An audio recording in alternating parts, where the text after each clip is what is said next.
v-am găsit la un nou episod de pe acest canal. Nu uitați să apăsați pe butonul de like, subscribe, să dați și share să vadă și prietenii voștri, să apăsați pe clopoțel să fiți la curent cu orice postez eu.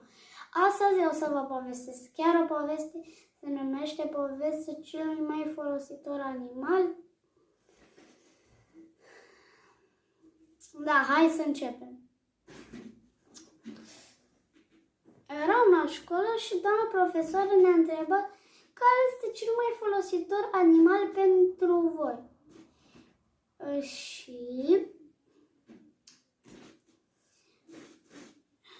Și am ridicat mâna și am zis că oaia e cel mai folositor animal pentru mine, pentru că tatăl meu e ciopan și de la oaie avem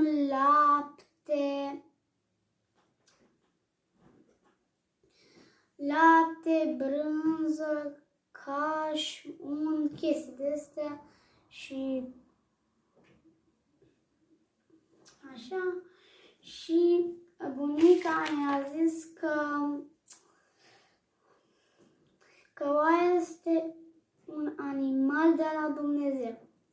Și o colegă zicea că e curentată, făcea cu mâna, așa făcea, și zicea că sunt foarte mulți frați în familia ei și că vaca este cel mai folositor animal pentru că de la ea ne dă mâncare, brânză, lapte,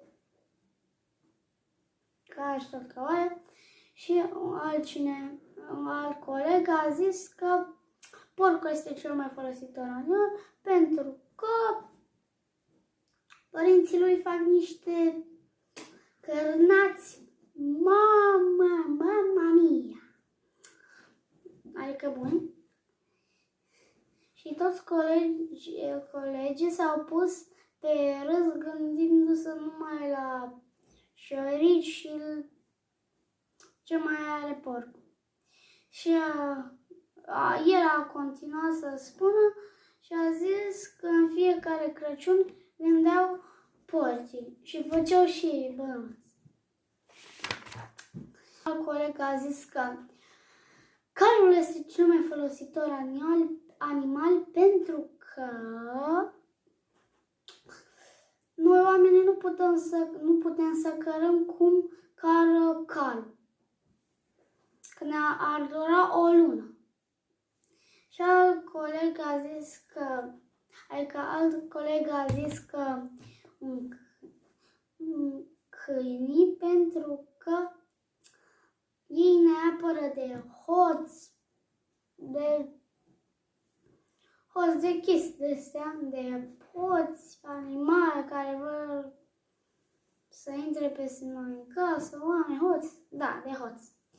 Și a văzut că un coleg ne-a spus doamna profesoară, s-a dus doamna profesoară lângă el și l-a întrebat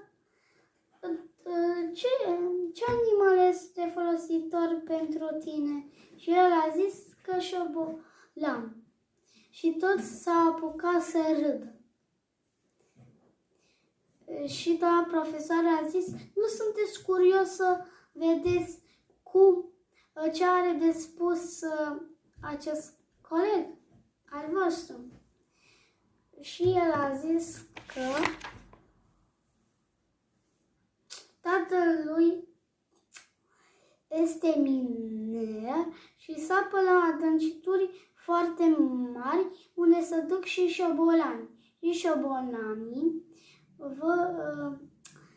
simt cu tremurile cu câteva minute să nu se provoace și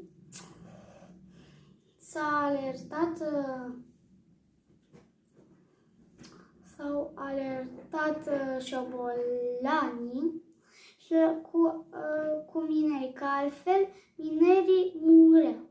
Și l-a ajutat șobolanii pentru că altfel era orfan de tată.